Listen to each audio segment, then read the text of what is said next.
Dear students, we have been doing certain aspect of metallurgy. So we were discussing the aspect how these metals used to exist. So today I also just put the same aspect which we have discussed last in the last lecture. So what we were discussing that how these metal used to exist in the forms. It may be the native forms, it may be the combined form. Okay. So I am just launching one poll question. So these metals used to be exploited at various sectors, and we require a huge amount of these raw material in the modern era because we have a diverse demand and diverse application. Because of that, we have to look into different methodology which can be improved by different methodological ways in the branch. Just like you have the metallurgical aspect where you have to put your input so as to improve certain processes. So when you look into the aspect of the metals, okay, so metal used to exist in the forms which is most preeminently or predominantly exist because you have to have certain aspect that has to be correlated. So just wait, there was some issue, I have to resolve that issue.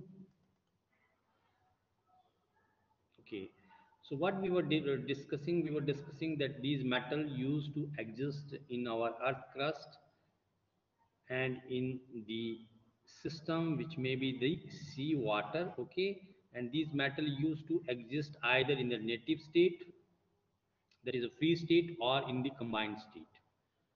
So free state elements are the noble metals mostly. You have the gold, platinum, okay, and combined state forms formed by those metals which seems to be a reactive one. It includes mostly the alkaline earth metals, and some of the metals you has tendency that they can exist in both the states. Okay, so it depends upon the environment in which particular form is exist, what type of the surroundings is there, okay, what are the different moieties which most plausibly can bind with the elements. But mostly you have these two types of the forms, and combined form may have the oxides, it may have the chlorides, it may have the carbonate and sulfides.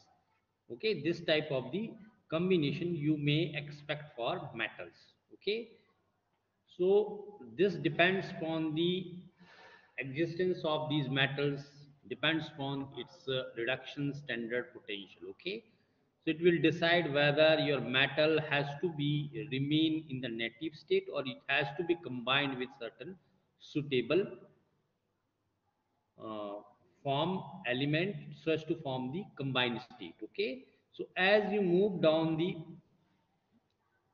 table where we have arranged the standard reduction potential in the order of increasing reduction potential starting from the negative value, then we will have the zero value for the hydrogen, then you have the positive value at the bottom of the table. Okay, so as you move from top to down, the reactivity decreases, okay, and the reduction potential increases. Okay, so these elements are reactive, they will exist in the combined state. Okay, so as you move down, their tendency to undergo reaction to form different oxides, carbonate, chloride decreases, and you will have at the bottom of this table the metals which prefer to retain its form as a native or free state form. Okay, so you can have the standard reduction potential which can be calculated by the cell, which we have the simple formula that cell reduction potential will be the difference between the cathode potential and the anode potential. Just like one of the standard aspect which we will have, that is the standard potential of hydrogen, and the potential which you want to determine for particular metal, you will place it may be copper, it may be gold, it may be platinum, it may be lithium, sodium. Okay, So accordingly you will have certain values. Okay, that value will be tabulated. It may be plus value, it may be zero value, it may be minus value. Okay, so in a table, at the top you have the negative value. Okay, you will have zero value when you compare the standard potential with the hydrogen, so it will be zero for the hydrogen, and it will be positive when you move down or at the bottom of the table. Okay, so standard potential can be determined by abstracting the standard reduction potential of the reaction occurring at anode and the standard reduction potential which is proceeding at cathode. Okay, so you can have the situation, you can revert the sign, then there will be a standard oxidation potential. If this is the standard reduction potential, but you can put the minus sign, then the value will be for the oxidation potential rather than the reduction potential. Okay, because these things are opposite of each other, means reduction and oxidation, these are the things where one species used to oxidize, another used to reduce. Okay, so these are the oppositely faced aspects or the processes which used to have in the nature, and we used to explore this aspect. So here we are just using the standard reduction potential rather than the standard oxidation potential. So whatever value you are tabulating in the standard tables, you will find the values in standard table as a standard reduction potential values for different metals.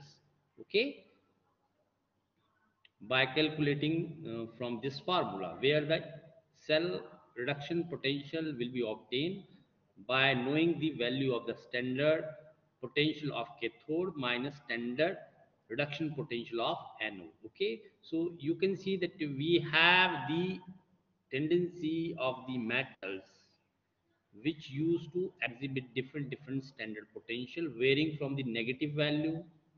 These are the negative value, and you have the value where the standard reduction potential is zero for the hydrogen. Okay, because we are using this as a standard electrode system for calculating the cell potential. Okay, so these are the negative values and these are the positive value. Okay, so as you move down the group. Okay, so these metal will exhibit a lesser reactivity, and at the top of the table you will have the metals which used to have higher reactivity. Okay, so this is the metals reducing power activity increases like this, and this is the uh, regarding the oxidation activity, because these are the opposite aspect of the reduction and the oxidation. These are opposite forces, so one increases in one direction means the another will decrease in another direction, so they will have opposite flow in their property when we look into the reduction aspect or the oxidation aspect of any species. So you can see that you have certain values of the standard potential and the respective extractive process that can be applied, because these elements used to exist in chlorides, oxides, sulfides. Okay, so you can have the electrolysis of the fused salt which used to exist as a chloride. There are electrolysis of the similar salt which used to exist in oxides, in chlorides. Okay, so these are the some of the processes that one has to carry out while knowing its reduction potential. Okay, and the lower aspect you can have the metals which are present in the native states. Okay, so they are just decompose if something is with them by simple heating process rather than using the other reagent, just like a process, just you have the electrolysis. So basically we are exploring the reduction potential for certain metals. Okay, so these values are important when we apply certain extraction processes. Okay, so it will give you idea that what may be the proper method when we apply while knowing the value of the reduction standard potential. Okay. So when you look into the aspect of these important diagram which we used to discuss even in the previous lecture, that is Elegum diagram. So basically this diagram used to explore certain thermodynamical aspect of the reactions. As you know that Gibbs equation help us to predict the spontaneity of the reaction on the basis of enthalpy and entropy values directly. Okay. So you have seen that Gibbs equation used to explore whether the reaction or process is spontaneous or not. Okay, either the value of the delta G may be 0, it may be negative, it may be positive. Okay, so if the value is negative, we used to say that the process is spontaneous. Okay, so this person Elegum predict or propose that the diagram can be constructed to predict the spontaneity of the reduction process.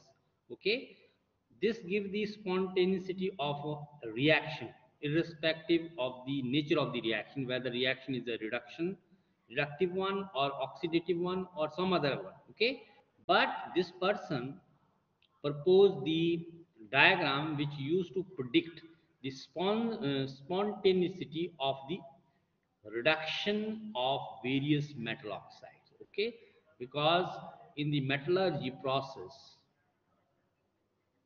okay, we have the formation of metal oxides mostly, and these metal oxide has to be reduced to obtain the crude metal. Okay, so for this purpose this person proposed the diagram which used to predict the which used to predict the spontaneous nature of the reductive reactions for various metal oxides. Okay, so the diagram was basically a curve which relates gives energy values with the temperature. Okay, so this is given by this equation: delta G is equal to delta H minus T into delta S. Okay, so this is your change in enthalpy, this is your change in entropy. Okay, and T is the temperature. Thus when the reaction is exothermic, the enthalpy of the reaction is negative, thus the gives free energy negative. Hence we can say that the reaction will proceed in forward direction due to positive value of the equilibrium constant. So this is you have been learning in the thermodynamic aspect of various reactions. Okay, so he just took the idea from the Gibbs equation and try to explore the same aspect when we are looking for the reductive process in the metallurgy. So this is heavily exploited in metallurgical aspect. Okay, so you can see that this is your metal, this combined with the oxygen, and it is going to form a metal oxide, as we have just discussed in even in the previous lecture. So this can be the three energy change can be given by the same Gibbs equation. Okay, as evident from the reaction, the gaseous amount of the reactant is decreasing from left to right as the product is a solid metal ion oxide on the right hand side, this one. Hence we can say the molecular randomness also decreases. He is just talking about in terms of entropy aspect, that these are the two component, one is a metal, another is a gaseous.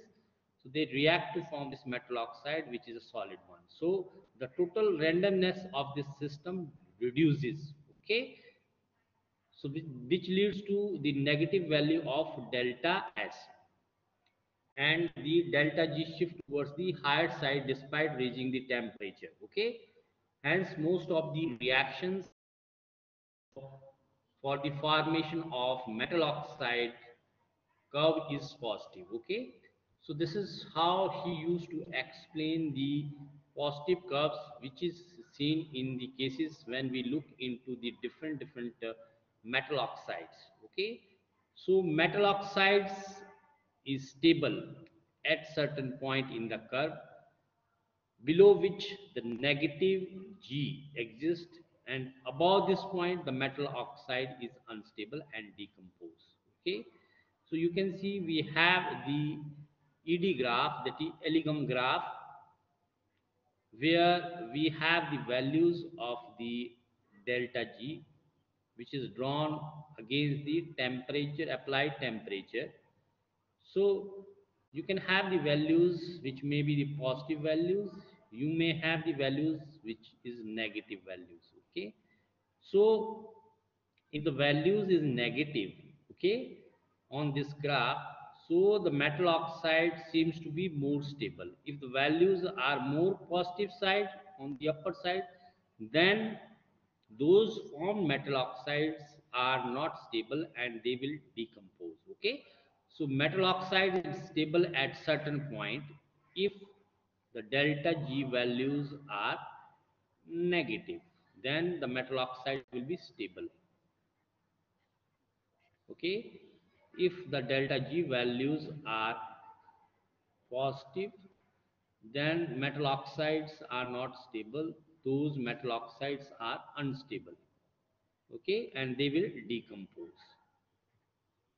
So you can see from this diagram that we have certain values. These are the negative values, this is your zero value, this is your positive value. Okay, so these metal oxides used to exist, but the curve will vary as you increase the temperature. Okay, it may sloping towards upper side, it may sloping downwards. Okay, it depends on the type of the metal forming the metal oxides and its respective change in free energy values with the change in temperature. Okay, so these are the different curves for the metal oxides.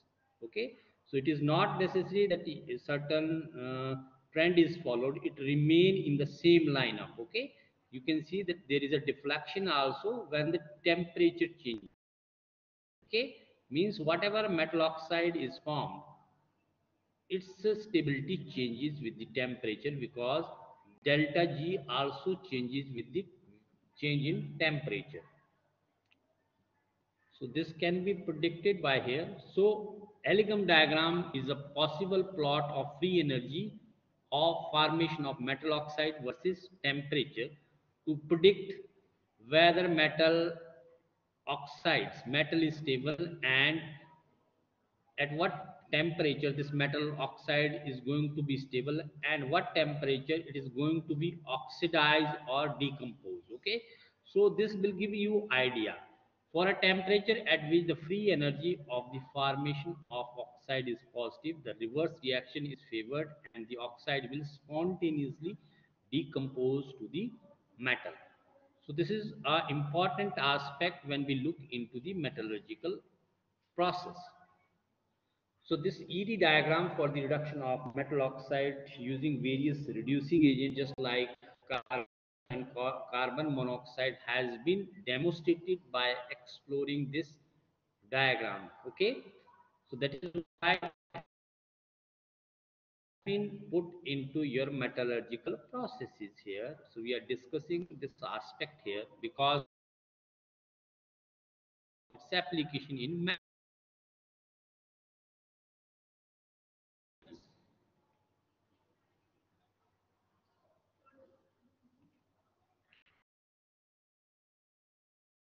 weight. Okay,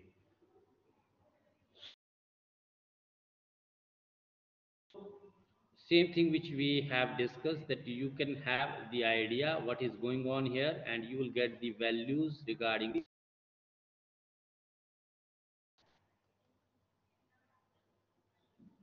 So just wait, I'm not able to move the slides. Okay, so this ED diagram will tell us which of the reducing agent is going to be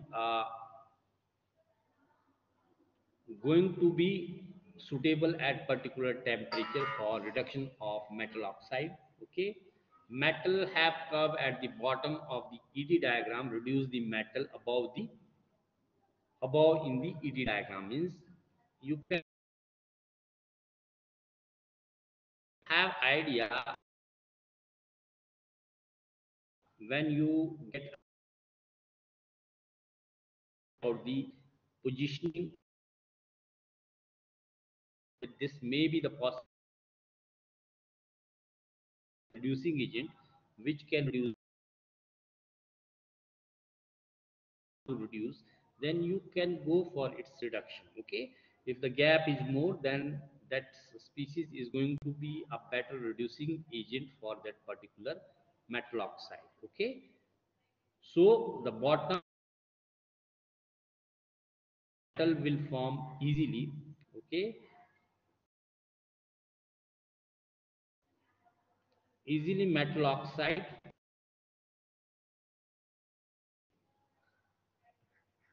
So just wait. So issue, connectivity issue is there. Okay, so the bottom M will form metal oxide by reducing the top metal oxide. Okay, this is your diagram, this ED diagram. Okay, because it is going to form the stable oxides. So when this will react with this one, so oxygen will come along with this metal, and here the metal will be liberated. Okay, because of the reduction process, and this metal will have better tendency to form the stable metal oxide. Okay,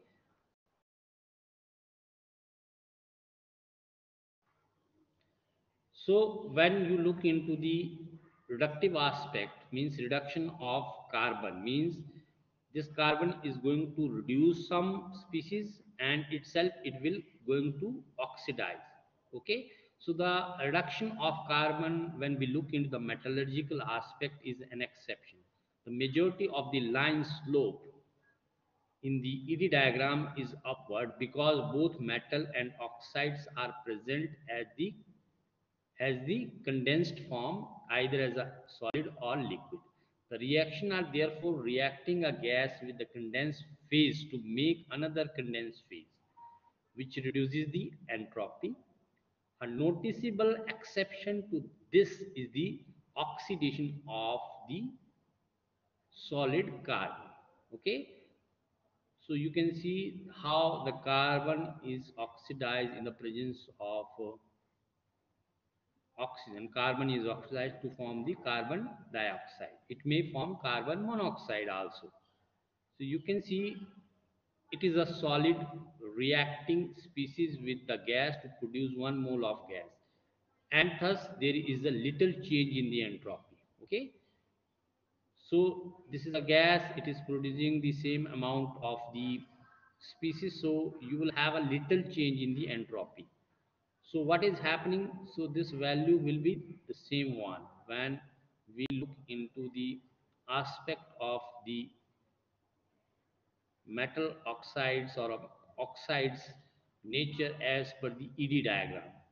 So we will have a solid reacting with the gas to produce 2 mole of gases, so there is a substantial increase in the entropy and lines slope rather than sharply downwards. This will be explained in the diagram here.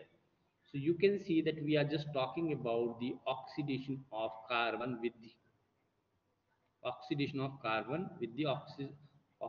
So you may have formation of carbon dioxide, and it may form carbon monoxide. So what is happening in this case where you have formation of carbon dioxide? So there is a hardly any change in this value. Okay, it remain nearly the same. So you will have a linear behavior in the ED diagram when we are talking about the reduction of carbon so as to produce the carbon dioxide. But in case of another situation when you have no ample amount of oxygen, but there is a limited amount of oxygen, so naturally carbon is going to react with the oxygen in a narrow range, then there is a formation of carbon monoxide. But this behavior is different with respect to this one. Okay, because in this case you are going to have the situation which is going to produce the decrease in the entropy. So there is a decrease in the entropy. So you can see how you have substantial variation in the entropy. So there is a sorry, increase in the entropy. So because of this you have this slope which is not towards this side or not following the same lineup as the temperature scale. So it is sloping but downward side. Okay, so this will give our implications in the metallurgical process. Initially, at the initial temperature, when the system is not elevated to high temperature, this cannot be act as a better reducing agent. But at the elevated temperature, at the high temperature region, okay, at the high temperature region, so this curve come down below certain metals, just like your iron. Okay, initially iron is here and carbon is here, but with the increase in the temperature the possibility of forming the stable oxides lie with the carbon at elevated temperature rather than with the iron.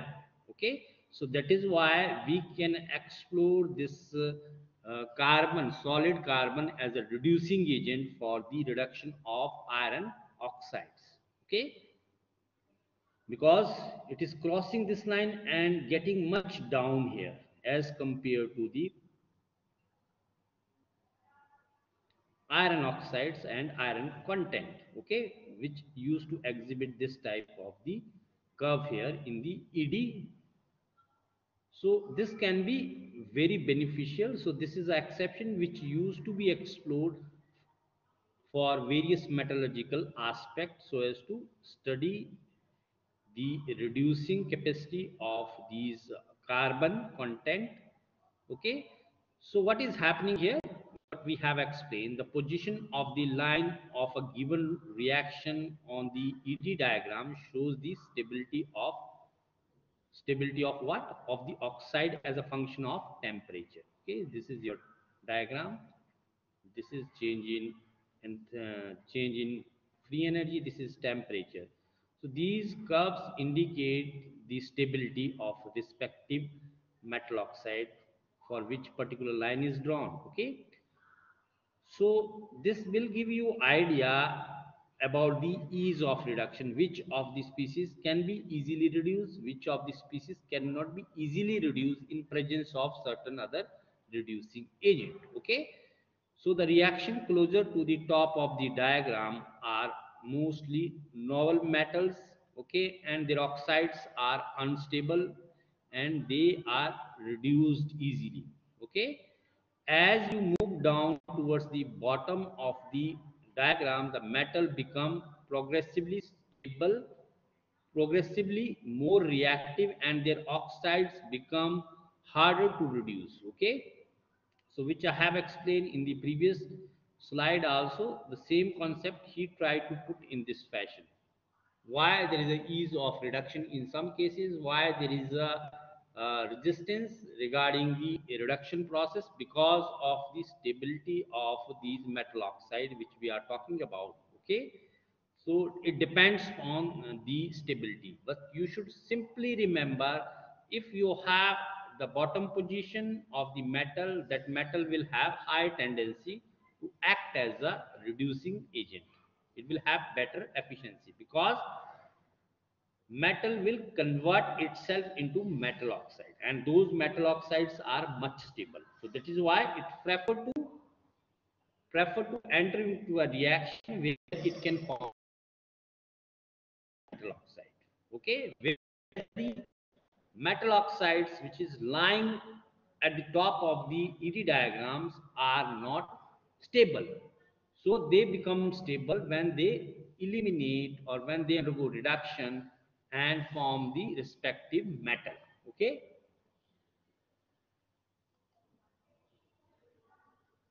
So you can see the same diagram which we have explained in the previous case. So there are certain oxides formation. This is a diagram which reflects that you have delta G at a particular temperature. The values are given here, and we have obtained a respective curves for various metal oxides. Okay, some of the metal and its oxide when used to form it lie in the lower range, and some are lying in the upper range. So you can see these are the metals which are known to be a noble metals. These are noble metals. Okay, they prefer to exist as a metal rather than as a metal oxide, just like silver, okay, gold.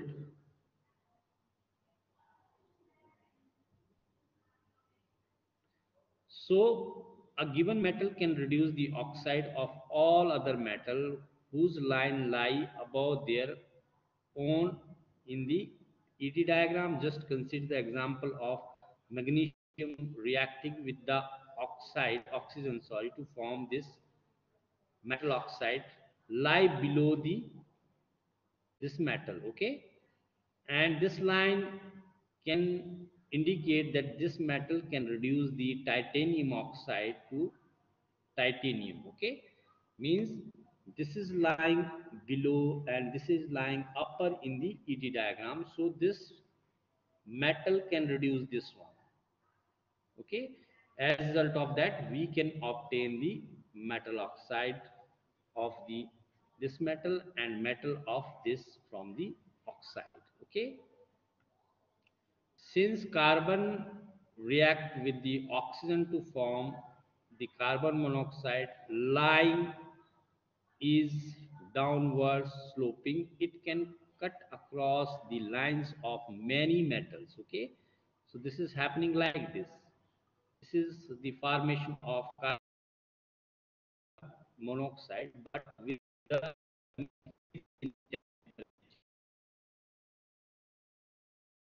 this curve become slopely to one side. So crossed means whatever metals are crossed in this line, so slopes become positive at that particular temperature, not at the lower temperature, but at the higher temperature, because its behavior is changing at higher temperature, not at lower temperature. At lower temperature, this is not suitable for the reduction purpose, okay? But as you increase the temperature, it becomes more active towards the reductive aspect. It will have the better reducing power, okay? So this makes carbon unusual useful as a reducing agent, because as soon as the carbon oxidation line goes below certain metal oxide line, the carbon can reduce the metal oxide to metals. Okay, so you will find a ample example related to this one. Okay, so the solid carbon can reduce chromium oxide once the temperature exceed optimum value, and it can even reduce highly stable compounds just like silicon dioxide, titanium oxide at a temperature above 1600 degrees Celsius. Okay, so game which is regulated by this temperature. So this will temperature compel the carbon content to act as a reducing it. We cross various metal oxides and it becomes more active towards the reduction process. So this diagram used to reflect this aspect, that how you can have the different situations. So this is the diagram. So although the things are not that much clear, it is the same one which we have shown in the previous case. So it tried to explain that how these lines are changing when you vary the temperature. Okay, as you vary the temperature, the behavior may not be a state one. There may be variation, and this variation will help us that which of the reducing agent is suitable for the reduction aspect in the metallurgy. So you just know about the basic aspect. Okay, so the application what we have seen so far, so this ed diagram help us to find a suitable reducing agent with the appropriate temperature range. The reduction of metal to its reduction of metal oxide to its metal can be considered as a competition which exists between the metal used for the reduction and the metal to combine with the oxygen. Means if you have the reducing agent M, it is reacting with the M naught O. This is a metal oxide which you want to reduce. So there is a competition among these two species for this one and this one. So there is a competition among these two species. Okay, for the reduction aspect. If metal oxide is more stable, then the oxygen remains with the metal. Okay. If this species is more stable, this reaction will not proceed. Okay. It will remain with this one. But if the oxide element used for the reduction is more stable, then the oxygen from the metal oxide will combine with the metal used for the reduction. Okay, if it is not stable, then it will combine with this one to form this one. Okay, from the ED diagram, we can infer the relative stability of different metal oxide at a given temperature. Okay, so this diagram is not confined to give you idea about the reduction aspect, but it can be explored for the purpose of knowing the relative stability of metal oxide. Okay, because you can see the diagram reflect how the metal stability varies as you increase the temperature. Okay, so it can be explored for the purpose of knowing various reducing agent, just like you have the thermite process where the extraction process involve the conversion of chromium oxide into chromium metal with the use of aluminum oxide. So this is happening because this oxide lie below in the ED diagram, and because of that it is a stable metal oxide. So it is going to be stable. So you have the reaction of the oxides so as to form this species, and the chromium is liberated. So you can see from this diagram, this is the actual formation of metal oxide of aluminum to form aluminum oxide. Okay, the respective change in free energy is given. Similarly, if you have formation of chromium oxide, so respective amount of the free energy change is minus 500 kilojoule per mole. Okay, so if you compare these two, this one is a more stable species. Okay, so if you use the aluminum as a reducing agent, so it will have high tendency to form the oxide, this one. Okay, so that is why reaction is proceeding smoothly and spontaneously in the forward direction. So you will have the free energy change for this reaction as a minus 400 kilocalorie per mole.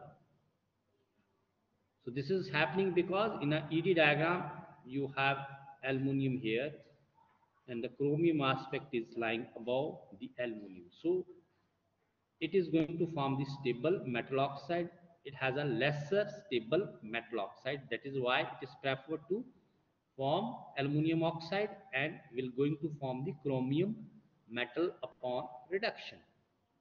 Okay, so this I have already explained through the diagram. Also the same thing I just explaining here, that it defined the role of agent, especially the reducing agent, which confirm that reducing agent is that much the type of agent which has a negative G values. Okay, so this reaction cannot be proceed until unless there is a presence of carbon.